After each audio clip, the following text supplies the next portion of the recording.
Hello everyone, and we're back again for one really quick short video.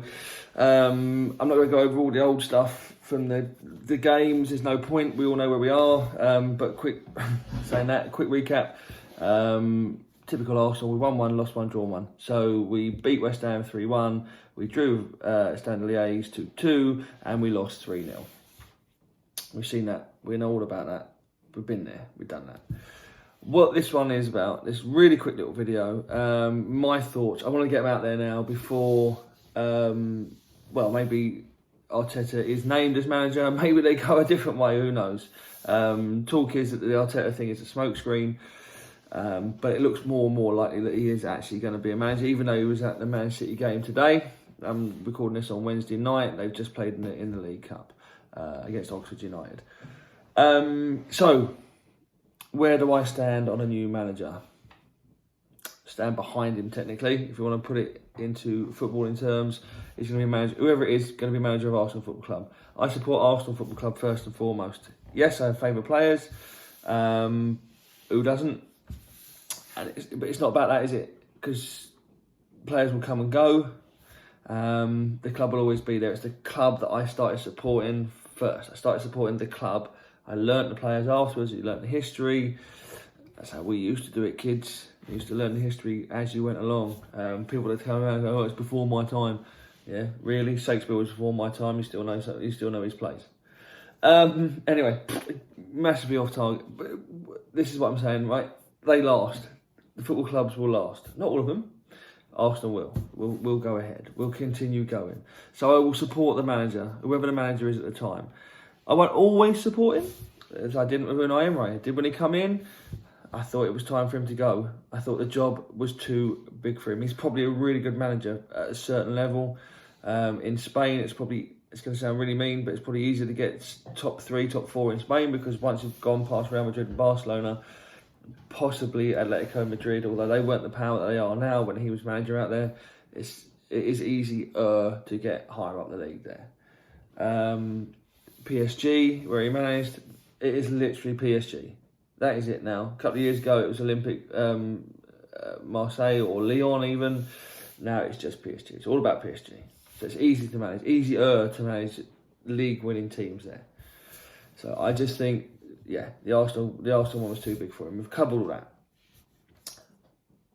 Stood by him until the end, till it became obvious. New manager coming in. There are certain people out there on certain video channels that have certain say with lots of viewers and lots of clicks, likes, retweets, shares. I don't get anywhere near that. That's fine. That's not why I do this. I do this because I like to log how I've gone through a season as a fan. But there are people out there that when Freddie took over, his first lineup, they said, strange lineup, shrug emoji. Listen, if you're not sure as to why he did that in the first place, then maybe following football isn't your bag. Because what he did is I mentioned it at the time, I'm going to do it again. Freddie brought in the players that were out in the cold. He said to them, you've been dropped, you've fallen out of favour with the fans or the manager or whatever. New broom, I'm sweeping clean. Come and show me what you got. As David Brent would say, yeah, we like it. What else you got? We didn't like it. They didn't do great. So he's moved on again. He's trying different formations. He's trying to find the right type of player and the right type of formation to get him through what he needs to get through until the new manager takes over. You know what? I stand behind Freddie. Okay? He's doing what he can with what he's got. I've said before, no manager worth their salt, I don't think, personally, would take this job on. Because Carlo Ancelotti was out there, right? Free. Rafa Benitez was out there. Free. These managers don't want to come to the club because they want to be managers of a football club. What we are offering is coach. Because you've got Edu, Raul, the chief executive, Josh Kroenke, all these people that are going to manage all the rest of the day-to-day running the club. All the coach is going to be doing is coaching. That is literally, I think, from what I can see, right? So it makes sense to go with someone that is untested, or unproven as a manager because they want to come in and they need to be able to come in and just coach the players, do the coaching of the club day to day. My only worry with Arteta, and it is a big one, is that he hasn't got a backroom staff because he's never managed in the club before, at any club. But that is offset by the fact that Pep Guardiola chose him the minute he retired from football. That says to me he's got some sort of football sense. Now, obviously, he's not going to be as clever and as wide in as Piers Morgan, who is obviously the oracle you need to go to when it comes to football. But Pep Guardiola does know some stuff. Not as much as Piers, admittedly, but he does know some bits and pieces. So, you know. Anyway, look, it doesn't follow, right, that just because you've worked under a decent manager, that you are going to be a decent manager. Thierry Henry didn't do it. None of the number twos working under Alex Ferguson, while Alex Ferguson was at his peak, have done it. Steve McLaren wasn't great, was he? He did bits and pieces for club level, was rubbish at international level. Carlos Queiroz, Brian Kidd, René Moulenstein, great coaches, great number twos, didn't cut it as a manager. So it doesn't mean that just because you're working alongside a top manager, it's going to mean you're going to be a great manager. Jose is probably a prime example of it going the other way, of someone that did do that. But his management style is completely different to Bobby Robson's. So did he pick anything up, or was that always inbuilt in him anyway? Don't know. But maybe being an unknown quantity is a good thing. For me, looking outside, as a fan, looking outside, looking in, your Aubameyangs, maybe not Lacazette as much, but some of these players are looking now at Arsenal and thinking, the big guy's gone on holiday, we've got a supply teacher in, I'm going to do enough to get by, but I ain't going to push it too hard, because who is he really? He's not going to, he comes in and he says, I'm going to fine you a week's wages for a bad performance. He can't do that.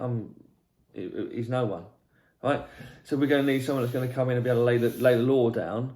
And do we know if Arteta's going to do that? Well, he was club captain, I think, at Everton, and he was number 2 to Per Mertesacker when he was under at Arsenal. So I reckon he's got that in him. And maybe that'll be the test for him. Maybe this will be a good thing to push him over the edge. We've tried managerial experience with Unai Emery. It didn't work with Mesut Ozil. You need a different type of manager to get the best out of him. So maybe this is going to be more of a recently ex-player might be able to cajole and get some more out of current players. Who knows, right? But he's going to be the best manager we've got because he's the manager we've got. So get behind him. He's going to be there. Is he going to be there long term? Who knows? Is any manager going to be anywhere long term anymore?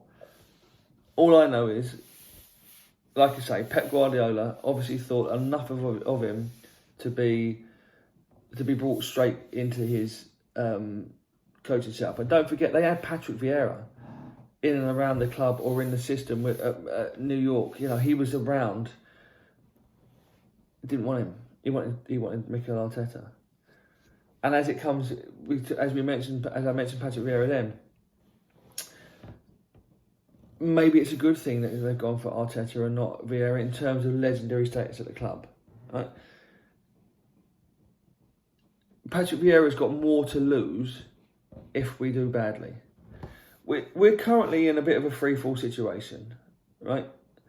So for Vieira to come in, or Henry to come in, or Tony Adams to come in, an actual proper 100% dyed-in-the-wool Arsenal legend, if they come in and cannot turn it around, their legacy, everything they are at the club, it gets called into question. We've seen it with some fans at United with Ole Gunnar Solskjaer. You might see it at Chelsea if Frank Lampard can't turn around the mini slump that they're in, or if they hit a really big slump. Would we want one of our actual proper legends for that to happen to? Mikel Arteta might get a bit more of a grace by not being a legend and not having that to fall back on, where people go, oh God, he's not, what's he done to, he's hurt his reputation, his legacy. So he hasn't got that. But what he has got to do, he has got to work on this team massively. I've said it before, I've said it a million times. Other people now are seeing it as well. I'm not saying I'm some sort of oracle, but it's becoming more and more prevalent. I haven't seen an Arsenal team so static with the ball since George Graham's team, when they were just knocking it over and just bypassing the midfield. Something's got to be done there, and whether you like it or not, Arteta knew how to pass the ball. He knew how to keep the ball moving quickly. It might have gone sideways or whatever, but he knew what he was doing. He knew how to pass the ball. So maybe he might be able to instill that quick. That's what Guardiola does.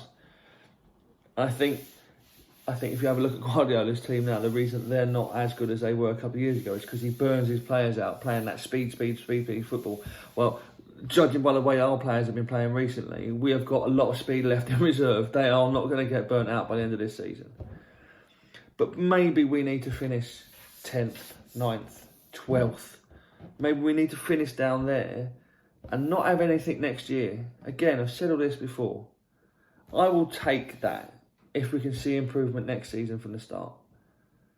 And maybe they've left it to the last minute now to announce him because he doesn't get a full transfer window. I mean, he will. January's only around the corner. But maybe they'll say, look, we've been working behind the scenes to get players in, so you just sit tight and coach. I've got this image in my head of him turning up on the coaching on the football field the day after he gets announced as manager, and he sets his cones out. And he turns around and goes, "Right, what are we doing? Where's the manager? Oh, it's me." because he's never been a manager before and he hasn't got a backroom staff. Who's he going to bring in? There's talk of it being a Xabi Alonso. I've seen some people mention Philippe Senderos. Who knows? There's talk of the Man City youth development coach at Man City. I mean, they've brought through Phil Foden. Jadon Sancho's gone away. Oh, lost the camera for a second. But other than that, what have they done really youth setup wise? I mentioned youth setup wise, and even my phone had a laugh. Just it dropped down. So it's interesting times because this isn't normal Arsenal stuff. We don't do this. The last time I can remember us parting company with a manager in a season was George Graham, and then gave it to Stuart Houston. Stuart Houston got us through to the Europa League, European Cup, Winners' Cup as it was back then. But was that him or was that the players? You know, are the players, have they got too much power again? So if it is the players, if they have got too much power, why aren't they getting blamed by the coaching staff? Why aren't they the ones that lose their job? Why has it got to be the manager? And to be honest with you, there are players there that I think, all right, look, you are quality. And I've got Ozil on the back of this shirt. I still think he's a fantastically gifted footballer. He's not turning it on for Arsenal. He doesn't do the business week in, week out, but he's still got it in his locker.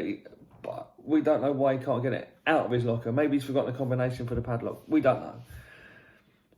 But he can't keep going on like that. So there are players like Ozil. I would quite happily see him go if a big money offer comes in for Aubameyang or Lacazette. At the end of the day, you've got to say, do you know what? We've got Martinelli, we've got other kids in the wings. Maybe we do. Maybe we start again from scratch.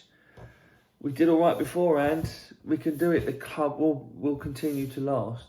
And maybe these players, as good as Aubameyang is at finishing, is it right that he's at the club and he's not putting it in when we need it most? And people saying, oh, you can't have Lacazette and Aubameyang playing in the same team together. Well, let's get two players that you can play in the same team together. Or you make them two. But if it were me, I'd play 4-4-2. They'd have to play as a two. Aubameyang and Lacazette. Lacazette a little bit deeper, Aubameyang running off him. It's a big man, little man syndrome, but they're both big. But Lacazette's more of a hold-up player. Aubameyang can run off him. I'd play Martinelli on the left wing or Saka, and I'd play the new lad. Brain has just left me, Pepe. Pepe on the right wing. I'd probably play Mesut Ozil and Guendouzi or Torreira in the middle two. And then whoever you've got left in defence, because it really doesn't matter, because they're all injured, and B, at the moment they're playing the Premier League. But that's what I do, 4-4-2. But what do I know? I don't even know as much as Piers Morgan. So that's where we are. Mikel Arteta, if he's the manager, bring it on. Carlo Ancelotti, if he's the manager, bring it on. I'll be 100% behind them because they're the manager of the club. If it's Sam Allardyce, man, I'll be 99% behind him. He's the manager of the football club. It doesn't matter. It doesn't matter. As long as he's trying his best, or their best, it could be a woman, to get my football club up the table, that's fine. I didn't support Arsenal to win trophies. That comes as a byproduct. I just love supporting Arsenal Football Club, and I go I go whenever I can, but I watch whenever I can.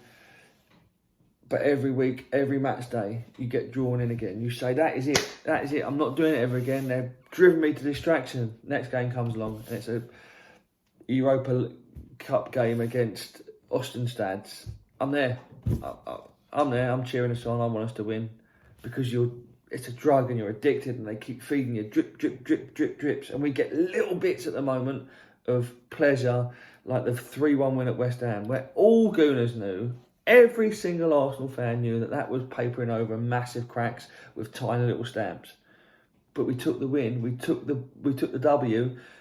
We loved the feeling of having that back, didn't we? But we knew that when it come to Man City, we'd get turned over again. It was the lack of fight in that game for me that was prevalent. That was the overriding feeling. That's what I was mad at. You can lose to Man City. There's no shame in it. Norwich City beat them away, by the way. Just saying. Because they showed passion and fight and determination.